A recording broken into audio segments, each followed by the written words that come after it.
Omulabi wa Bukedde TV1 kkiriza nkwanirize ku program Omuntu w'abantu. Njagala nkubuuzeeko era nkwebaze gy'osobodde okukola olunaku olwaleero. Nkulisaayo yonna gy'okedde bye wakedde okukola Omukama mulungi, mmanyi nti abikuweereddemu omukisa. Ate bw'oba tobifuniddemu mukisa teweeraliikirira. Wiiki tugenda gitandika olunaku olw'enkya.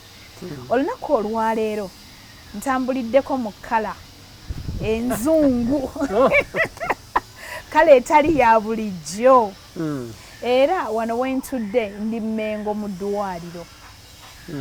Muzze mutugamba nti Mmengo eyo bw'ogenda mu basawo ab'amannyo waliwo omusawo muzungu naye ayina engeri gy'akufaako n'akujajjata n'akugamba bannaye wano wakuluma watya, ekituli bw'olya owulira otya, nga mugamba naye omwami ono Oluganda yaluyigirawa.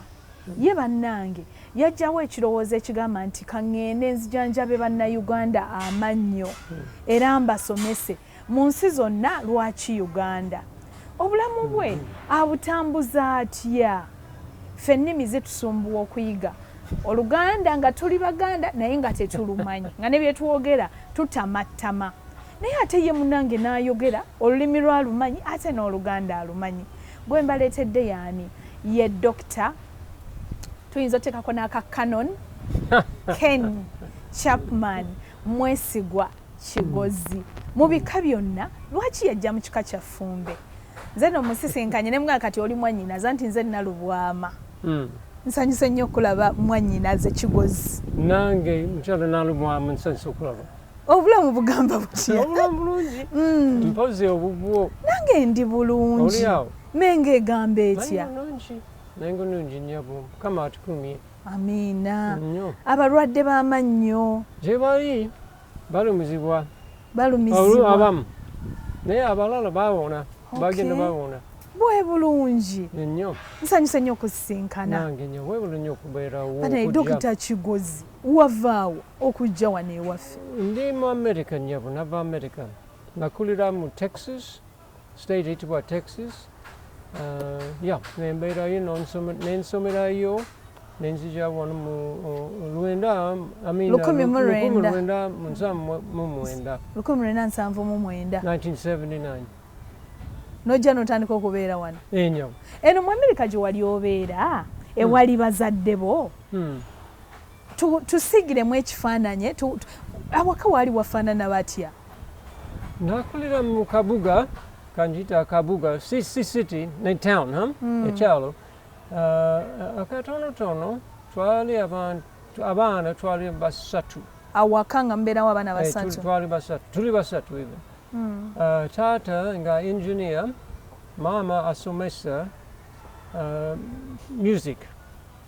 And twali awo ekibuga ekitibwa Borger.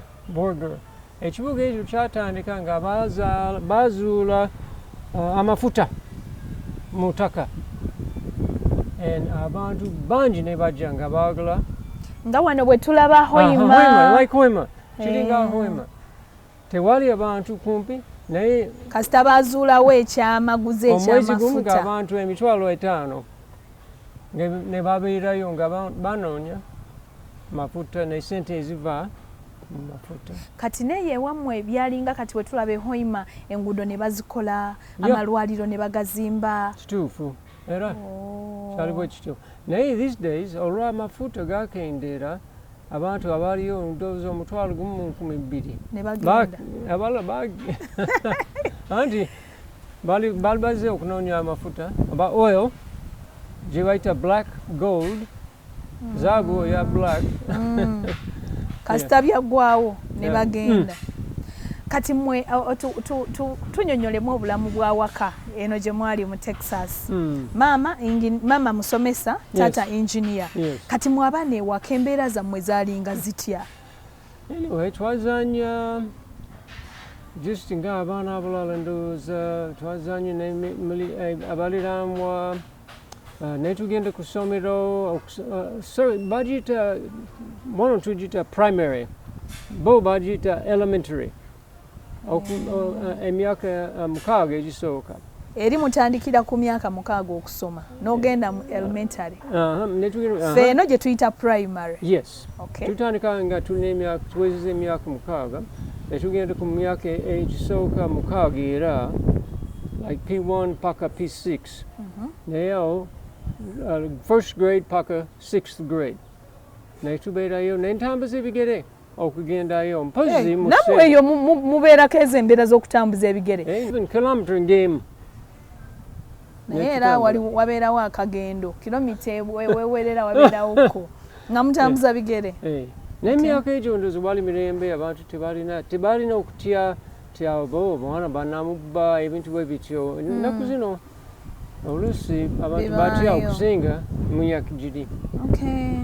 Naye twakulira mu kifo ekyo ne tusanyuka ng'abaana. By then wali owulira oyagala okubeera omusawo w'amannyo? No. Ekibuuzo kirungi. Nasoma bulungi naye nga saamanya kyenjagala okubeera mu butuufu. I think olumu naali njogereko ne taata n'angamba mpozi simanyi oba namugamba oba okubeera omusawo.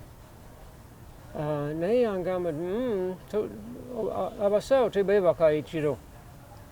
Nga kyeki? Kabanga babayita baba ku duty. Baba ku duty. N'agamba nti waakiri obeere omusawo w'amannyo.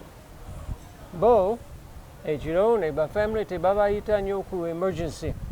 Kati bwe watuuka eyo okusoma amannyo course wagiraba otya?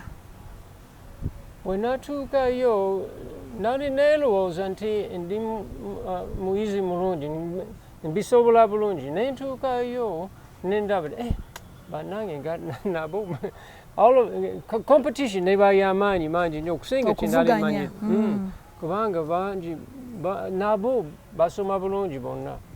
Kakati nempona kale kanzukuke nsome bulungi. Kati abamu abaali tebasoma obulungi nga basobola okugoba ne bagamba biganye. Tebajja kungoba naye bade njalo okubeera ku top naye nendaba okubeera ku top nyinza obutasobola kubanga nabo bagezi balina amagezi. Naye bambi naye amabega wa ebyo byonna waliwo ekirala nga ntunula mu myaka giri ndaba omukono ogwa Katonda kubanga ekyandeeta mu dental school just okukola kubanga samanyi kyakola naye nakulira mu maka amakristaayo. Era nzijukira olumu nalimu oba mu ddiiro oba wetutuula netulya oluusi nendowooza njagala nnyo obulamu obutali wasted, obulamu owa purpose, njagala life of purpose, obulamu obulimu omulamwa. Okay, yeah. And naye neneebuuza nti naye nfuna ntya obulamu obwo kubanga nali njagala nnyo okubeera happy. Naye nga happiness okubeera n'obulamu obulungi nga owulira nti oli bulungi ng'olina ssanyu naye byali bimbuulako kubanga newankubadde nakulira mu maka amakristaayo natandika okunoonya ssanyu mu ngeri ezitali zimu ezimu nga si nnungi. Essanyu specifically essanyu wali oyagala ssanyu ki? Abangi ntya ssanyu happiness okuwulira nti obulamu bugasa nga bulina purpose naye simanyi oba onyinza okukinyonyola. In line with kuba ne Katonda kubanga essanyu lyo liva mu kuyamba bantu. Yes.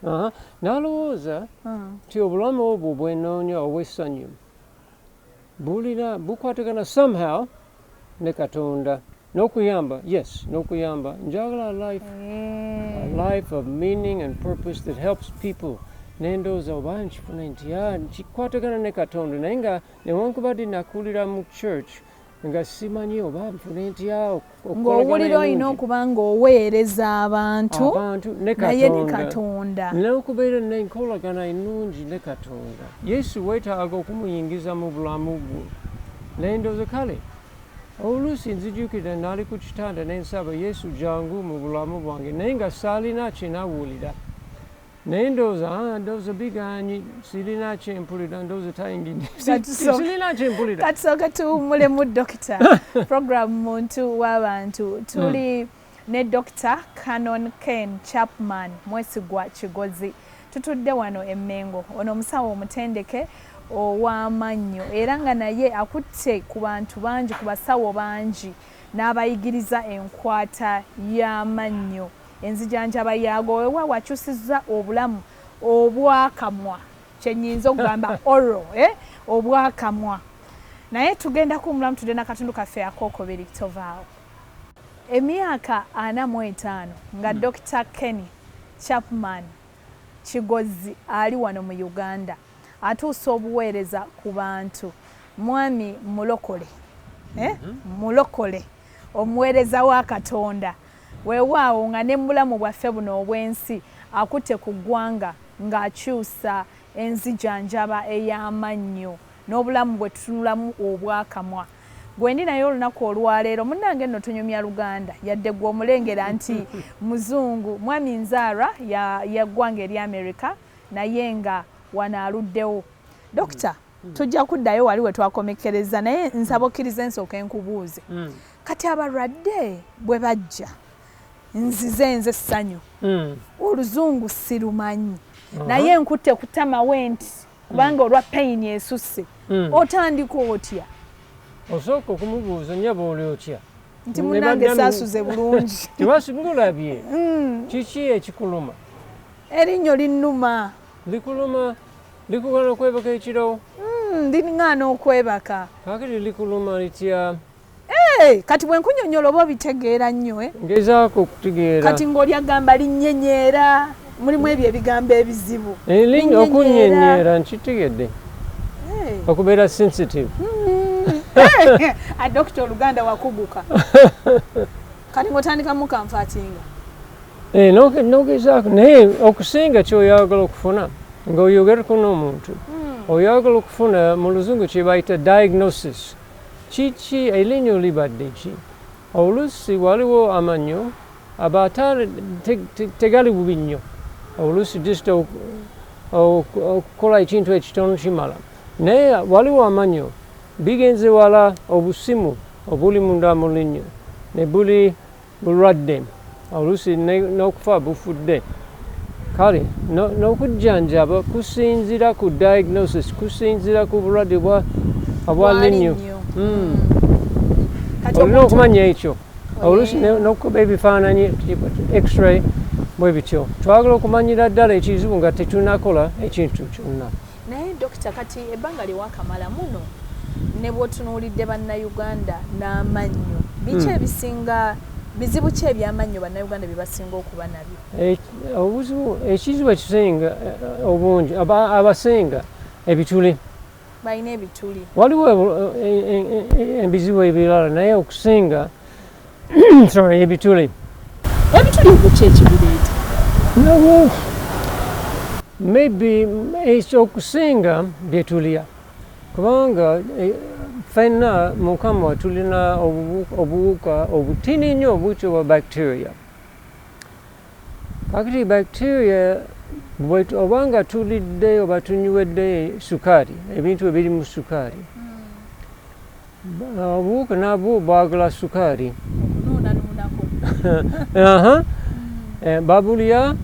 bamulya sukaari oyo sukaari ne bamufuula acid kakati acid mpola mpola nekazinga ebitule ku mannyo kakati oba tweyagala ebitule kendeeza sukaari sigambe toyinza okunywa sukaari mu caayi toyinza okulya sukaari naye nga abamu abafuna ebizibu oluusi njogerako n'abantu nembabuuze nti nendaba balina ebitule oluusi bingi nebagamba nti sirya sweets nze naye nenyongera okubabuuza naye ate caayi mpozi ya caayi ntuula ku mulimu kakopo ka caayi kali awo buli dakika kumpi olunaku lwonna obuwuka obuli mukama nebusanyuka busanyusi nasigalayo olunaku lwonna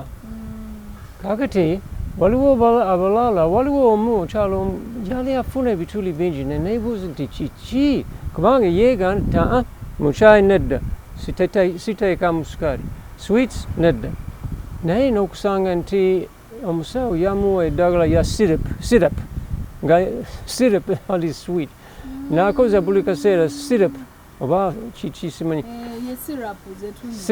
era ekiro ng'agenda okwebaka okusembayo syrup neebaka syrup n'asigala ku mannyo ekiro kyonna awo kakiri n'afuna ebituli bingi kwegamba waliwo olina okulowooza kiki kyendya okusingira ddala abaana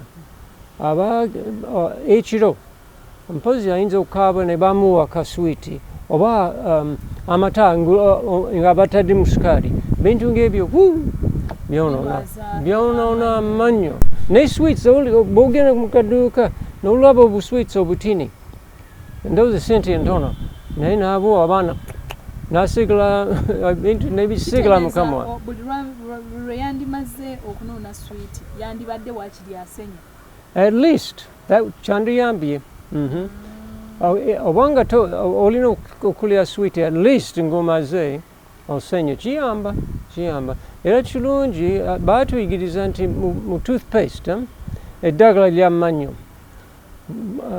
toothpaste erimu fluoride kiyamba enamel eri amannyo obutafuna nnyo ebituli ya Dokita njagala tuddeyoko emabega wali we twawummulidde wabadde oŋŋamba nti olunaku lumu wali otudde mu ddiiro yes Katonda nga alinga ayogera naawe yes kituufu nga owulira oyagala obulamu bwo bubeere n'omulamwa oba papas ate ng'oyagala okuweereza wabadde okyanyumiza emboozi eyo kwegamba ekyo nga bw'ogambye kyekyo kakati naye nsigalayo nga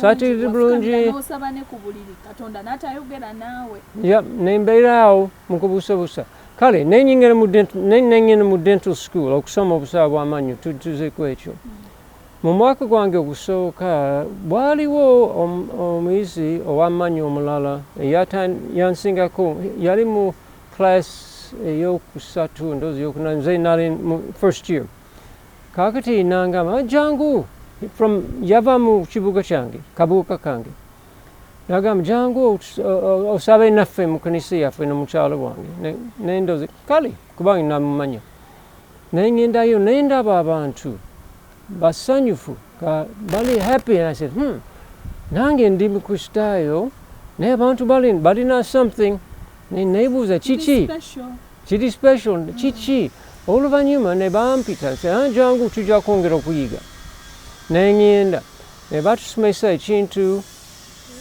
kiyitibwa 4 spiritual laws ensonga enkulu nnya ne bannyonnyola ebintu naali bimanyi Katonda akwagala abantu okusooka eyokubiri abantu bayonoona nakimanya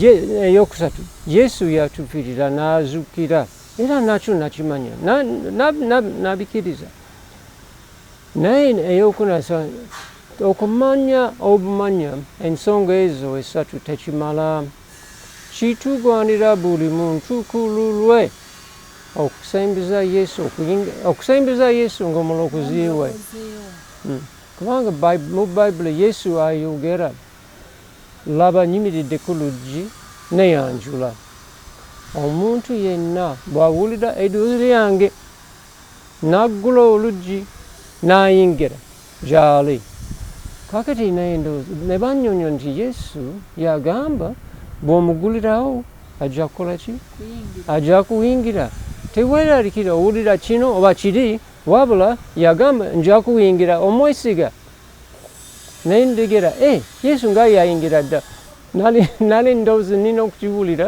naye yagamba ajja kuyingira kubanga nali mumuyise emirundi egiwera kitegeeza gwe wali olowooza nti no bw'anaayingira ajja kunyenyanyenyako bamugambe nzuuno nenda nampulira nkiwulira naye nga saafuna ekyo naye wabula n'ategeera nti wadde towulira tofaayo ayingidde kubanga talimba simanyi ontegedde nkitegeera kyekyo mubufunze kati oyingira obulokole obw'okuweereza okuweereza olw'okukkiriza okkiriza Yesu okusonyiwa ebibi byo okkiriza Yesu bwenenya twetaaga okwenenya ebibi bwenenya okufuga obulamu bwo kwegamba to control your own life n'osaba Yesu nsonyiwa ebibi byange jangu oyingire mu bulamu bwange obeere mukama wange owulidde kakati nenzikiriza ebyo and finally nentegeera nti Yesu mulina obulamu bwo naye butandikirawo okukyuka to change tugenda kuddamu tumulemu okay Dr Ken Chapman ali mu kutunyonyola we tuwummulidde engeri obulamu bwe gye bwakyuka n'abuwa Yesu n'abufuga yadde nga yali yamukkiriza naye yali ye nga ye tannamutegeera nti munda mwali okutuusa lwe baamugamba nti bino ebintu bina byansonga kukkiriza Yesu kwenenya bibadde ebintu bina Katonda akwagala twayonoona Yesu yatufiirira n'azuukira twetaaga okumuyingiza tuwumulamu katono tudde n'akatondo kaffe akasembayo ku kitundu kino ekisoose tovaawo kale katondo kaffe kakusatu mu kitundu kino ekisembayo oba akatweyungako wasubiddwa dda tuli ne Dr Ken ono nno Canon mulamba Dokita oba oliawo nga bakuwa obwa Canon kati bakugamba batya munange nali neewuunya nnyo kubanga Bishop Katumba Tamale owe West Uganda yankubira essimu last year omwaka ogwayita nambuuza Canon oli otya konze nti ayogedde ki kubanga samanya naye nangamba njagala obeere Canon owa West Buganda Diocese nasanyuka obutuufu naye saali kisuubira wali tokisuubira naali sikisuubira kale naye nsanyuka neweebaza Katonda neneebaza Katonda kaakati yankubira oba mu July sikyajjukira omwezi naye mu Desemba omwaka ogwayita ne tugenda Masaka ku mukolo banteekamu naye nkulabaawo ng'ebitiibwa obifuna ebya Canon nasanyuka bami Bishop Tamale ne mukyala we waliwo connection awo bwena mu mwaka gwali 84 naye nfuna mulwadde omukyala oba almost omuwala omuyizi si muwala but a young lady kakati yali asomera Namugongo abasirikale ne bajja ne babalumba ne batta Reverend Bazida, I think Bazida was his name. Yali akulembera somera seminary eyo kakati nga omukyala yitibwa Elizabeth nga tannaba okusinkana Bishop kakati naye yali asomerayo abasirikale ne bamusamba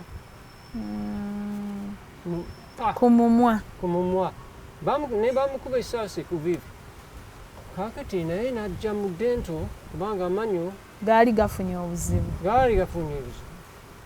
kakati ne mujjanjaba ne tumujjanjaba abantu abalala abasawo ne bajjanjaba okugulu kakati naye twatandikira naye nzijukira bambi omukyala nga tanafumbirwa muyite muwala oba aba akyali muwala omuwala oyo nendala omwana nga muteefu naye kale yakkiriza kwegamba tekyali kyangu naye ng'abeera awo nga agumye kale I think nembyerabira oluvannyuma n'afumbirwa ayagenda okubeera Bishop Tamale kale oluvannyuma nalina connection eyo okuva edda mu 84 Okay, now I get.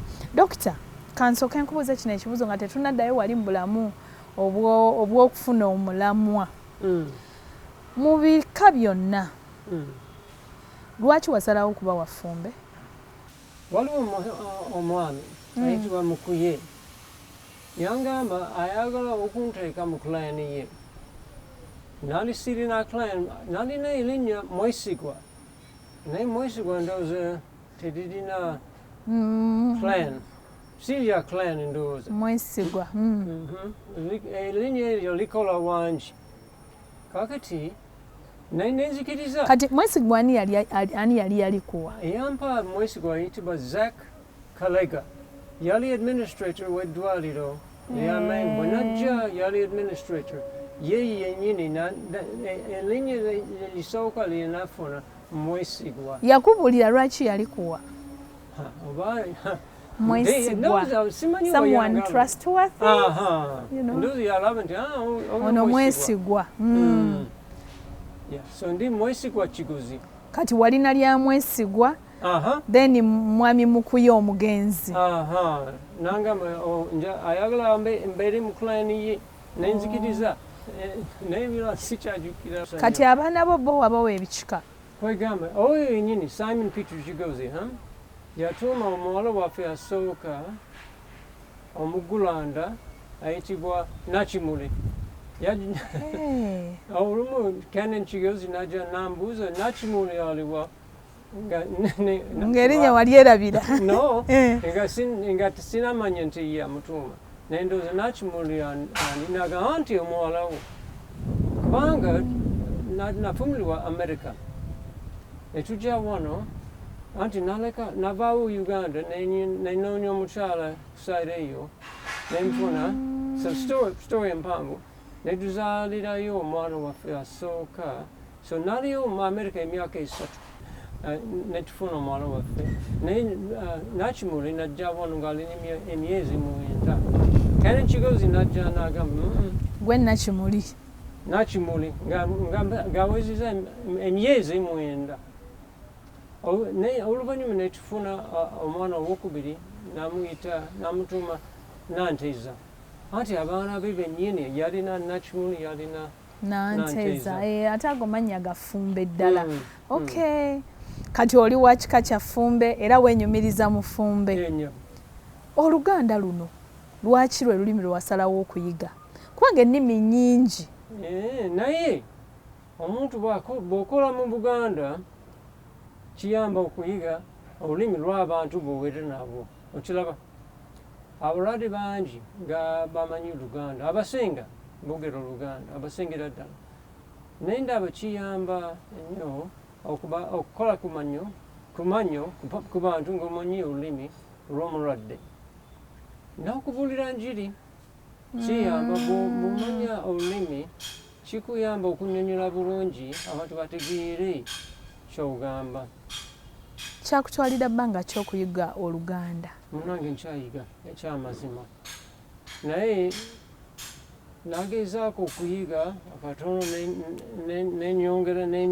nenyongera waliwo omwami era akyaliwo ayitibwa Gershom Kato mwami Kato oyo era tuli mu fellowship awamu together nkuŋŋaana n'abalokole abakuŋŋaana revival fellowship Namirembe Senate Hall, Old Senate Hall, buli Lwakutaano okusaawa 11 kakati tukyaliyo ffenna naye twali bavubuka n'atandika mpola okunnyonnyola Luganda mubuuzi nti ogamba otya nti if you feel pain n'agamba bw'owulira obulumi n'enjiga ekyo how do you say open your mouth yasama kale yasama kiki ekikuluma kwegamba n'oyiga mpola ye yatandika kigambo ku kimu kati bwagenda obeera mu bantu n'ogenda ng'oyigayo ebirala kati wakyaliwo ebigambo ebikusumbuwa ng'omuntu abyogedde bingi waliwo kutuusa kakati ku ssaawa eno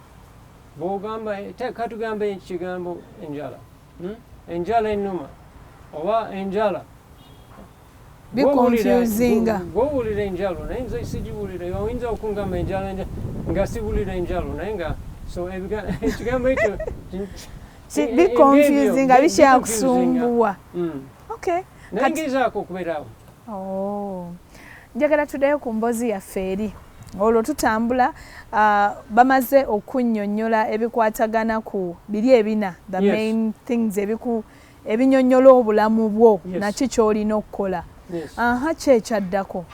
Kwegamba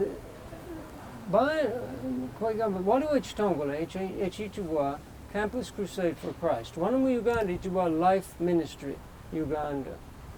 Kakati bo be baali batusomesa ebintu ebyo byonna. Kati bo nga kye main ly'omulamwa gwabwe kuyigiriza bantu ebikwata ku bwa Katonda. Yes. Okay. Kyekyo kyenyini. Era wano mu Uganda okubulira njiri, okuyamba abantu okukula n'okutegeeza abantu abalala amawulire amalungi nti Yesu munnange ayagala okukulokola. Kakati nembegattako ne banjigiriza, oluvannyuma nembegattako bo be bansindika wano mu Uganda. Kati Dokita otuuka wano eno mukwatagana ne by then Reverend Bugembe. Mutandike eddwaliro ery'amannyo. Well, yes. Byali bitya? Well, by that time Mango yaliwo kubanga Albert Cook yagitandika 1897. Naye nga clinic y'amannyo yali nga teriimu. Ne batuwa ekisenge ne bangamu kale toliraawo nga tetulina akantu kumpi, naye nga twafuna entebe okuva Germany, twafuna ebyokukozesa ne tutandikira mpola mpola nga bw'omujjanjaba. Ne twongera, waliwo Dr Mawano yajja dda mu ndowooza oba 81 awo natwegattako ne tutandika okwongerako abasawo n'entebe munange bwe bityo. Olunaku olwaleero puroguramu y'omuntu w'abantu njagala tugifundikire tutyo. Tugenda kudda ne Dr Ken Chapman mwesigwa Kigozi mu kitundu ekyokubiri. Njagala atubuulireko ku bulamu obw'amannyo kati mu kitundu ekyokubiri. Obulamu obw'amannyo obwatandika mu kasenge nga bw'atugambye nga bamuwaddeyo entebe entonotono, naye nga kati ne bw'oba ozze wano e Mmengo oba buli lwolwala erinnya amalwaliro agasinga ge basinga okurifaringako genda e Mmengo. Olugendo olwo azze alutambuza atya era obulamu bw'Abannayuganda mu layini eyo eya Katonda abutunuulidde atya? Sandeja puroguramu Muntu w'Abantu, Omukama Katonda abakuume.